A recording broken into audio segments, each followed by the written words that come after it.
qofku ka sareeyo ama ka magac dheer yahay ayuu ilaahay kaga dhow yahay ka aamin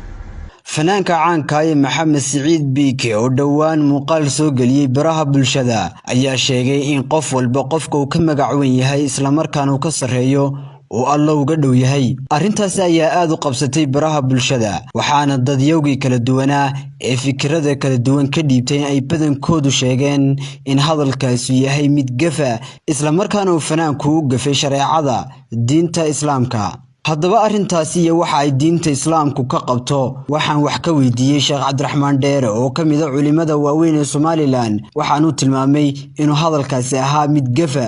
hadalka sharciyan hadaynu ku eegno إلهي سبحانه وتعالى وحي نوغو شيغي قرآن كيسا كريم كا أسبابتا أما أرمها أكتيسا لغو كرامة يشو أما إلهي لغو كالدو يهي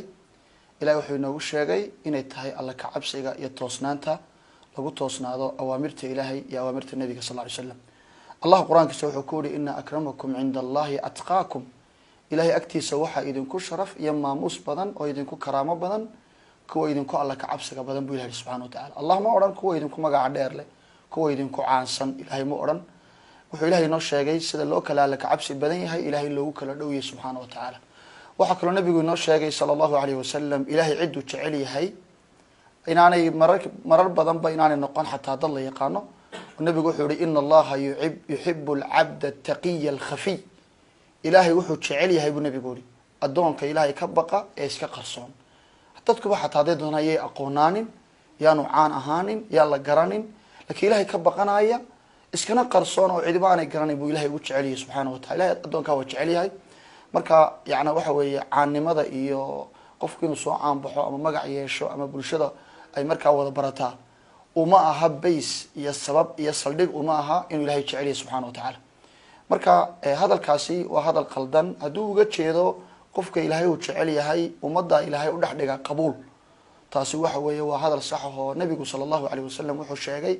Ilaahay markuu adoon jeclaado wuxuu u dhawaaqaa Jibriil oo hebel waan jeclaaday adiguna jeclow Jibriil malaa'iktu u sheega Ilaahay hebel waa jeclaaday idinku jeclaada malaa'iktuna way jeclaataa dabadna arrada waxa loo dhigaa nabigu qabuul iyo aqbali macna dadka Ilaahay oo dhan ba raali ka noqday intooda badan yaana waxa weeye marka ama amaan ba dadka loo dhaxdhiga hadalkaasi yaana rasuulka sallallahu alayhi wasallam uu tilmaamay macnihiisu asaas ama in la yiraahdo qofku ka caansan yahay ama ka magac dheer yahay ayuu Ilaahay xaqiisa uga dhow yahay hadalkaasi sax maaha